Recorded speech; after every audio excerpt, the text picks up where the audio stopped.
happy Tuesday. Ashe all day family. Oh, isn't that so funky? Yeah, it's so upbeat and fun. Oh my goodness. Welcome to the Ashe All Day podcast. And today I'm really excited. I'm really excited every day that I get to do this, that I am able to share my experience with you in a way that is meaningful and really fits with my values and my heart and what I feel is right, what I'm meant to be doing. It's so beautiful. Today we're going to talk a bit about play. We're finally going to get to it. Play, movement. With Father's Day and Juneteenth happening right when I started making episodes, I was like, well, I have to meet those where they are and share what comes up. And today we're in a place where those days are behind us and just an opportunity to lighten the tone and have some fun. So let's go ahead and do that. If you know the drill. If you're driving, keep your eyes open and pay attention to what you need to be doing. If you're chilling and you are able, just go ahead and get yourself comfy. Go ahead and close those eyes. And we're just going to breathe together. Yes, we are just going to breathe together. So I want you to breathe all the way into your belly today. And I want you to think about what it's like as you breathe in, that you're filling your body like a glass is filled with water. So from the bottom to the top. If you have some experience with this, you can breathe all the way into your toes. And if you're new to this kind of practice, you can just think about breathing into your belly button. So we're going to go ahead and we're going to take that first breath in.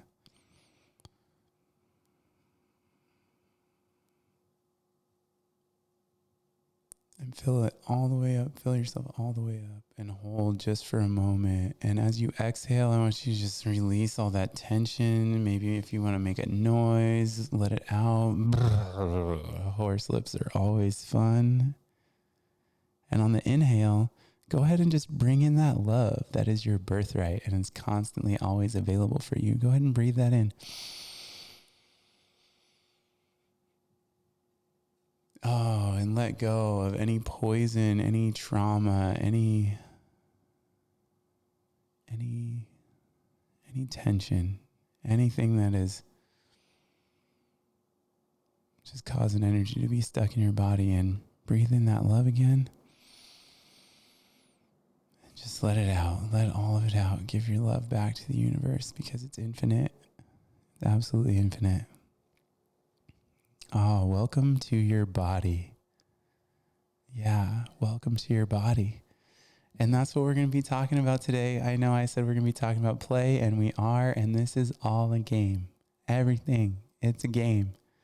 There are high stakes at times, but it's still, if we can look at it, we can gamify some things. It really takes a lot of tension and pressure off. So what we're talking about today is play and somatics. And what somatics really, in the most simplest form, it just means relating to the body or having to do with the body, right? And that's what we want to be checking in with often. The body is our universal antenna. It is the apparatus that is picking up signals. It is our sensor. It is our receiver. It is our transmitter.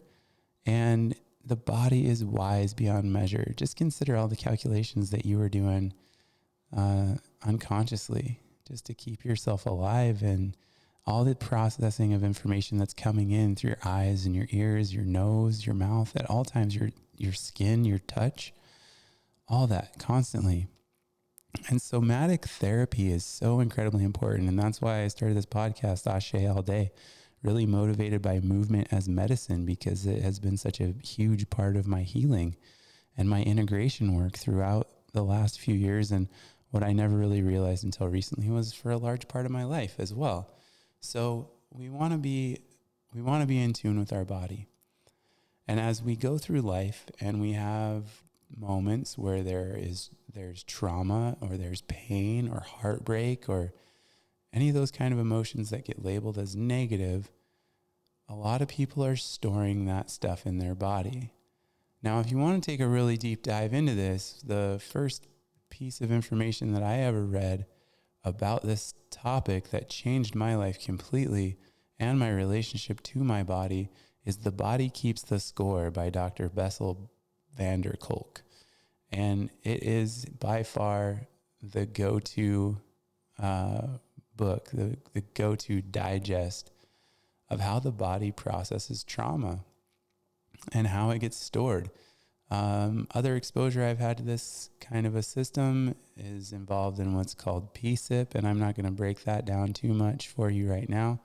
But it is a very, very impactful therapeutic modality that I have experience with, and that also changed my life. And that teacher came into my life after I had been provided the wisdom that's in Body Keeps the Score. So I highly recommend that you go and check that out. I am not sponsored by anyone. These are just tools and things that I have personally used that I believe in, and I know that they've worked for me. So check those out. They're hugely impactful pieces of information. So somatic release therapy and somatic body therapy, there's somatic massage, there's somatic movement. There's also part of the process is containment. And to get to that, what you first need to know is a bit of body scanning meditation is a great practice to really start to get familiar with the sensations that are in your body, where your body naturally holds tension, where it naturally holds trauma, what it's like to feel dissociated, what it's like to sit with your pain and your sorrow, your heartbreak, your guilt, your shame, your fear, and to be present and in love with your joy and your happiness and the juicy goodness, wonder that is life altogether. Because the more we practice our ability to be with these feelings and to not label them as good or bad, but to be present in the moment and understand like, yo, I'm just a surfer out here riding these waves, and it's always a good day when I have a board under my feet and I'm flowing, right? And because everything is energy, it's going in waves. It's going in waves. And that holds true with emotions. And emotion is energy in motion. And that is why emotions and feelings need to be moved through our body and processed. And when they don't, it becomes stagnant, and it can truly cause physical manifestations of illness, of discomfort, stiffness, pain, disease. All these things are in a large part because energy has been stuck and stagnated in the body. And just consider, right? Autoimmune diseases is when the body attacks itself. It will attack healthy parts of itself. And I'm not a doctor. I don't know why it does that or what triggers these things or if it's genetic or what. But I use that as an example because when we are pushing away from, or we are trying to avoid or dissociate from feelings and experiences and sensations, we're essentially telling that part of ourselves that you're not good enough. I don't need you. I don't want you. You're not welcome. And that is an attack on parts of yourself, your psyche, your well-being, your emotionality, your processing ability, and all that stuff matters. It matters in a huge way. A huge part of this work is healing or integration. You can call it whatever you want. Either way, I believe that there are some people that need healing. There are some people that just need integration, and there are some people who need both. I don't think that I saw some messages lately that the message of healing tells someone that they're broken. And it's like, no, if I broke my arm, I would need my arm to be healed. It doesn't mean that, like, yeah, there's something wrong with my arm and it's broken, but it can still be put back together. It's not a negative thing. If my car is broken, I identify the issue, I take it to the mechanic, or I fix it myself, right? So if I am broken, that just tells me that there is an issue that needs to be addressed in the system. The system is not functioning at 100% or as close to it as it can be. So that's what we're talking about when we're talking about healing. You are a whole and complete and beautiful person, every single part of you, but there are stories and mindsets and programming that is in there, in your brain, in your subconscious, in your body, in your genetics, in your DNA, in your family, in your friend groups, relationships, that are holding you back and keeping you stuck. Truly. And it's really, really difficult to do this work at times. It really is. And I'm always upfront about that. I want you to be aware as you do this work and you heal, relationships are going to fall away. People that you may have been friends with forever, relationships that you've been in for a really long time, they're going to change dynamically and drastically a lot of times. And the people who love you and truly support you are going to stick around. And the people that don't want to see you succeed, they are going to get upset and throw a fit. And the relationship can go from there. So, body scanning meditation, going back to that, is a way to get really familiar in a very simple practice that allows you to understand what your body is showing you. It allows you to get curious about what's happening in your body, and it allows you to do the work and be present with all of those feelings that come up. So, what is body scanning meditation? My methodology for meditation is to lie flat on a comfortable surface. I use my yoga mat that I've got over here. I have a ballast or a cushion. Sometimes I'll have a blanket. Not often. I run hot. But what you do is you just lay down, you get comfortable. I have an eye cover. It's eye cover and eye bag that I'll put on. And then I will drop into my body. And it can start from toes to head or from head to toe. But you just begin with the breath. And you get really familiar with the breath just for a while. You're present with your breath. And there's a great practice of noticing the breath and right on the inside of the nostrils to feel that as you inhale. And exhale is a great practice. It really helps because in my version of meditation, I do not control my breath. I allow my breath because the body will take care of me. It will do what it needs to do. Sometimes that means breathing really deeply. Sometimes it's very, very shallow, almost no breath at all. But it's just being present and allowing. It is really, my version of meditation is how do I become the witness and the observer of what is happening in this present moment. I don't control my thoughts. I don't control my body. That's a lot of don'ts. What I do is I observe and I get curious and I witness. So I'd really invite you to try that. And what you will do as you are dropping into this space and after you've taken a few minutes to just sort of decompress and drop in and attach and become aware of the body, you start with your toes. And I used to start with my head, but what I realized is I don't give enough love to my lower body. So I start with my lower body now. I start with my toes and I check in with my toes and I check in with the bottoms of my feet and I check in with my feet and I work my way up, ankles, shins, calves, lower legs, knees, all the way up. So that's what I'm doing when I'm body scanning. And as a sensation comes up, as I find a place in my body where there's a sensation, sometimes it could be a tingle, sometimes it could be sharp pain, sometimes it could be a hot glow, it could be cold as ice, it could be on the surface on my skin, it could be way deep down in the bone. Whatever sensation comes up, that is your body saying, hey, we are going to go ahead and spend some time right here. Will you do that with me? And the more that you honor that request and the more that you stay present with the body, not controlling and not pushing, but just being witness in that spot, right? We all want to be seen. And the body and the emotions and the shadow and the light, it wants to be seen and it is within you. So as you're doing that work and those sensations come up, you're going to be present with that and you're going to get curious and you're going to ask yourself, you're going to ask your body, okay, what are you showing me here? And sometimes that's a conversation that's going to go on for a while. In my work, There have been times where I've been doing this work and I've had layers of dissociation that were so deep and so wide that I fell into them for 6, 7, even 8 hours. And that was the work for the day. That was nothing else. I literally just laid and stayed present with the feeling that I was dead. Just dead. Totally dead.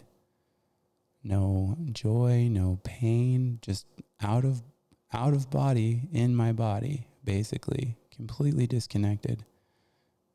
Sometimes there was static, what I call static, which is kind of like this overall it's like icky confusion, buzzing that's global. And what global means is it's just entirely throughout the body, entirely.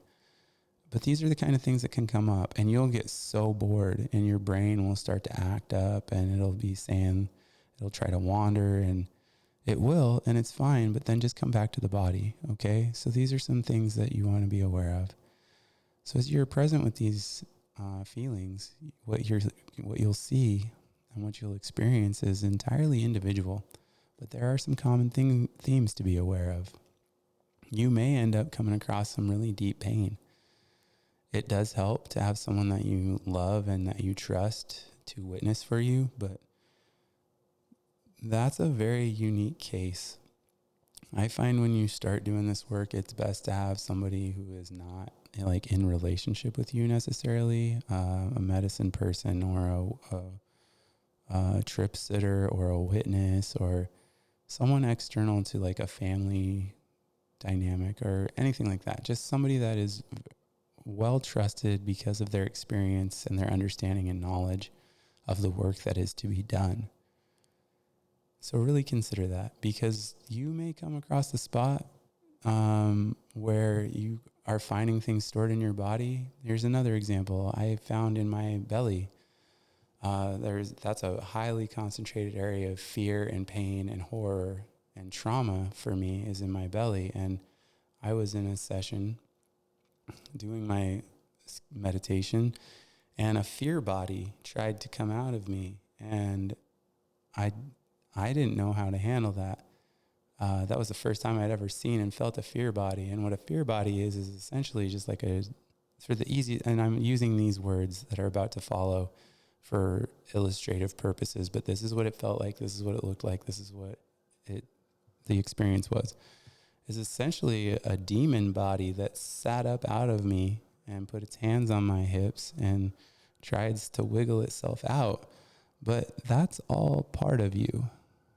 That fear body, that is part of you.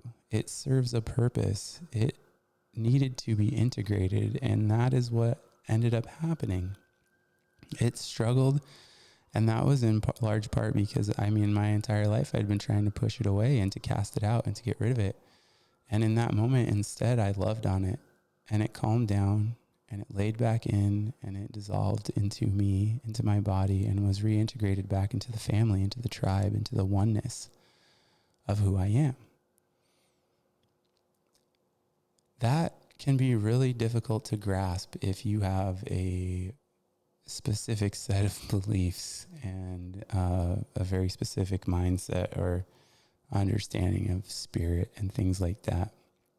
And it was for me for a long time as well. It's hard to understand that all this work is about the integration and the oneness, the non-duality, the yin and yang, the dark and the light. You are everything. So let that sink in. You may be familiar with archetypes, and you may be familiar with all kinds of other things, but you are everything. You are the masculine and you are the feminine. You are the light and the dark. You're the king and the fool. You're the queen and the maiden. You're the mother and the whore. You're the, all of these things. Every single one of us. We embody that. And when you don't, that causes problems. It causes really big problems. The shadow will act out. You'll dissociate from your body, because then you can't even be with yourself. And it's so destructive. And that's why this work is so important. So, body scanning meditation. Don't be afraid. Or do be afraid, but do it anyway. I mean, you can't be brave without being scared, right? That's what I always tell myself and my kids. Like, can't be brave unless I'm afraid. So I might as well keep playing to the edges and doing my best to push my limits and to go where I can be a little bit afraid of going and face that and see what happens and what life is all about as I bring these pieces of myself into a complete picture, into a oneness. Yeah. So that is a great tool, and it is a great starting point. As you get more familiar with that and you practice it, maybe give it 10, 15 minutes a day at first, or even if you only have 5 minutes, if that's all you want to give to it, go ahead and do that. Maybe for you, dropping into the body is easy and you can just sit at your desk and close your eyes and breathe for a minute and you can feel all the things that come up. Or maybe you do need to set that intention and, maybe you wake up early and you remain in bed with your eyes closed and you start doing your meditation. That's something that works nicely for me. I also, like I said, I like doing it on my yoga mat with the eye cover on very intentionally. So what else can we do to get into our bodies? One of my other favorite activities is ecstatic dance. And ecstatic dance is literally that. It is just going and being with a ton of friends, or it could be a lot of friends, it could be just a few, it could be strangers, whatever, at a gathering, and there's great music and there is intentional communication verbally and non-verbally, and there is the opportunity to dance alone, to dance with other people, to build new tribe and new family, and just move the body through space. It's so good. It's so good. I cannot even tell you. It's absolutely freeing. And as you get more and more comfortable in that space with your body, you open up to so many more facets of relationship and connection and community. You also learn that you can receive and give platonic non-sexual touch, and it's so awesome. In our society today, there's such a lack of touch just between people in a day-to-day scenario. I would like think about it. For a lot of people, you're only touching someone else when it's foreplay or the lead up to sexual intimacy and sexual contact. There's not a lot of touch in our society that's just like, I love you, you're my friend, come have a cuddle. There's not a lot of that going on. And you are able to find that in cuddle puddles and ecstatic dance. And the container, a container of safety is created at ecstatic dance so that you're not having to worry about people who are creeps and that kind of stuff. The people in my community, in my tribe here in Seattle, are absolutely beautiful, and everyone is respectful. There's no pressure on anybody, and bad actors are weeded out very quickly. And they will self-identify pretty fast. Once they're surrounded by a conscious community, they'll find that you don't get too many wolves. And that's not to say that there aren't bad actors in the spirituality realm. There are quite a few, but I'm very, very lucky and blessed here in Seattle that the ecstatic dance community is just absolutely beautiful. And big shout out to Om Culture, Wallingford. Absolutely incredible people, absolutely incredible facility, absolutely incredible space that is dedicated to providing a venue for this kind of loving connection and the development of relationship throughout the Seattle area. So if you're out here and you want to get some ecstatic dance in your life, hit me up and I'll tell you when and where. Just move the body. That's the best thing that I can tell you today. Whether you're out practicing handstands or you're going for a jog in the park or, lifting weights, or just move through space and move through time. Climb a tree, roll in the grass, go for a swim. Do all these amazing things that are available to you all the time. All the time. And take your shoes off. Get your feet dirty. The earth loves and supports you.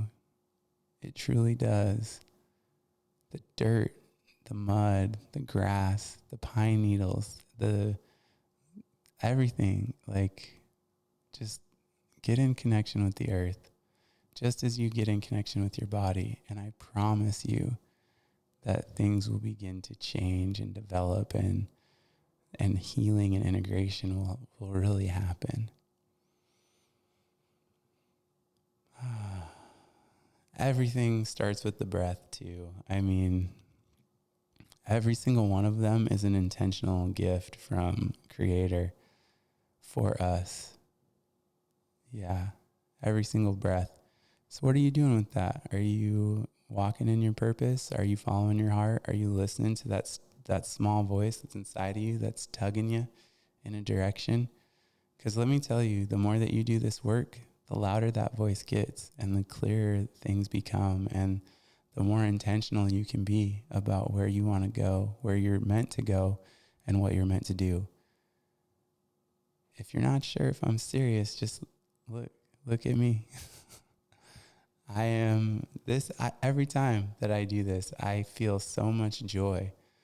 I am so grateful that I have this opportunity, that I am developing even further the clarity of my message, the connection that I have with people, the things that I want to discuss and that are really important to me, what my ethos and my values are, what is my Tao, right? All of that is becoming more and more clear, and having the courage to lean in is a direct result of the body scanning meditation and learning to be present with my fears and with my joys and all of those things, to discontinue dissociative coping strategies. All that stuff, like I've mentioned before in previous episodes, it felt like it all clicked into place at the snap of a finger, but it was really years and years of work dedicated to constantly being better than I was the day before. And you can do it too. There is nothing about me that makes me unique in my ability to have done this work. You are just as capable of doing it as I am.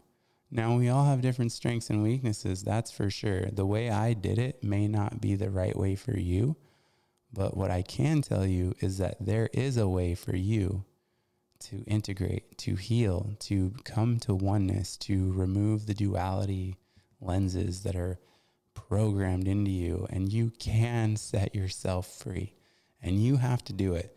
No one is coming to save you. You are 100% responsible for yourself and how you show up in life, and it's a spiral. You want to spiral up or spiral down? What are you going to do? You are supported. You're not alone. If you have any questions, you can find me. I am Andrew Carroll on every platform: Facebook, Instagram, YouTube, all of that. I am Andrew Carroll. You're here, you're still listening. And so for that, I give you spirit fingers and a ton of gratitude. I love you guys so much, family. I love you so much. And as we go into this next little bit of time and space, I just want to encourage you to be compassionate to yourself, to love yourself, to just give grace and gratitude for everything. You might be in the lowest point in your life right now, but give gratitude for it, because you are purpose built to be exactly where you are right now so that you can change the world and help other people. All of us have that honor. All of us are charged with that. So get up, keep going, or be still and rest. But you are loved. I love you, family.